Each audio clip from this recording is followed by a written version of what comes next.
آج عقیدے کے درس میں تبرک کے بارے میں پڑھیں گے۔ تبرک کا نام آپ لوگوں نے سنا ہوگا، تو اس کے بارے میں ہم پڑھیں گے۔ چونکہ یہ لمبا موضوع ہے، اس لیے پہلی قسط آج ہوگی، دوسری قسط آئندہ ہفتے انشاءاللہ۔ تبرک کا معنی کیا ہوتا ہے؟ تبرک برکت سے ہے، برکت سے ہے تبرک۔ اور برکت کا معنی کیا ہوتا ہے؟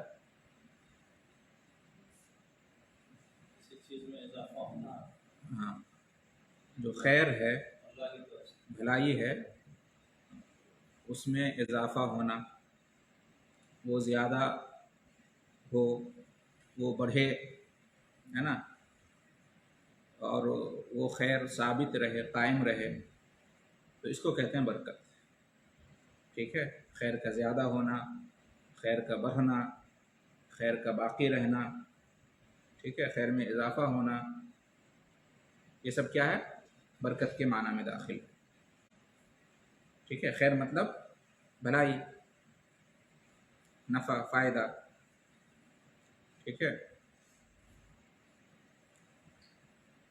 جیسے کہ رزق میں برکت کا کیا مطلب؟ رزق میں مطلب کشادگی ہو، رزق میں اضافہ ہو، رزق باقی رہے، ثابت رہے، رزق بڑھتا رہے، رزق کے دروازے کھلیں، تو یہ سب کیا ہے؟ رزق میں برکت ہے۔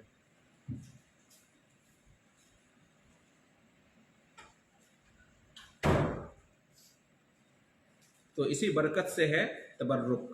تو تبرک کا معنی کیا ہوگا؟ تبرک کا معنی ہوگا ہاں، برکت حاصل کرنا، برکت چاہنا، برکت لینا، برکت کی امید رکھنا، برکت کا عقیدہ رکھنا۔ ٹھیک ہے، تو اس کو کہتے ہیں تبرک۔ تبرک کا معنی کیا ہوا؟ کسی چیز میں برکت کی امید رکھنا، برکت کا عقیدہ رکھنا کہ یہ چیز بابرکت ہے، اس میں برکت ہے، اس طرح کا عقیدہ رکھنا۔ کسی چیز سے برکت کی امید رکھنا، اس چیز سے مجھے برکت ملے گی۔ ٹھیک ہے، کسی چیز سے برکت لینا، حاصل کرنا، تو تبرک کا یہ معنی ہوا۔ ٹھیک ہے، تو برکت کا معنی سمجھ گئے اور تبرک کا معنی سمجھ گئے۔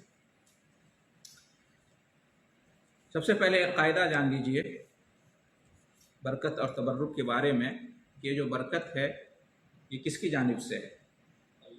اللہ کی طرف سے۔ برکت اللہ کی طرف سے ہے۔ برکت کا مالک کون ہے؟ اللہ ہے۔ برکت دینے والا کون ہے؟ اللہ ہے۔ برکت کس کی طرف سے نازل ہوتی ہے؟ اللہ کی طرف سے۔ برکت کا سورس، مصدر کیا ہے؟ اللہ کی ذات۔ السلام ورحمۃ اللہ۔ ٹھیک ہے، اس لیے ہم دعا کرتے ہیں وتر کی نماز میں، وبارک لنا فیما اعطیت وبارک لی فیما اعطیت۔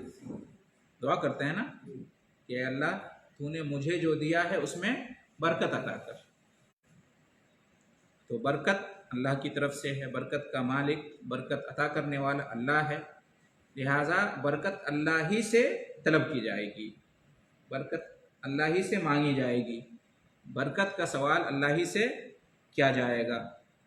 اللہ کے علاوہ کسی اور سے برکت طلب نہیں کی جا سکتی۔ برکت کی دعا صرف اللہ سے کی جا سکتی، اللہ کے علاوہ کسی اور سے برکت نہیں مانگی جا سکتی، اللہ کے علاوہ کسی اور سے برکت جو ہے نا کا سوال نہیں کیا جا سکتا۔ اگر کوئی اللہ کے سوا کسی اور سے برکت مانگتا ہے تو یہ شرک ہو جائے گا۔ کیا ہو جائے گا؟ شرک ہو جائے گا۔ اس لیے ہم برکت مانگتے ہیں تو اللہ سے، اور اسی کی ہمیں تعلیم دی گئی ہے کہ نہیں؟ جیسا کہ یہ حدیث گزری وبارک لی فیما اعطیت، وتر کی دعا میں ہم یہ دعا پڑھتے ہیں۔ اسی طریقے سے جب کسی کا نکاح ہوتا تھا، شادی ہوتی تھی، ہے نا، تو کون سی دعا مسنون ہے؟ دلہا کو یا دلہن کو کون سی دعا دیتے ہیں؟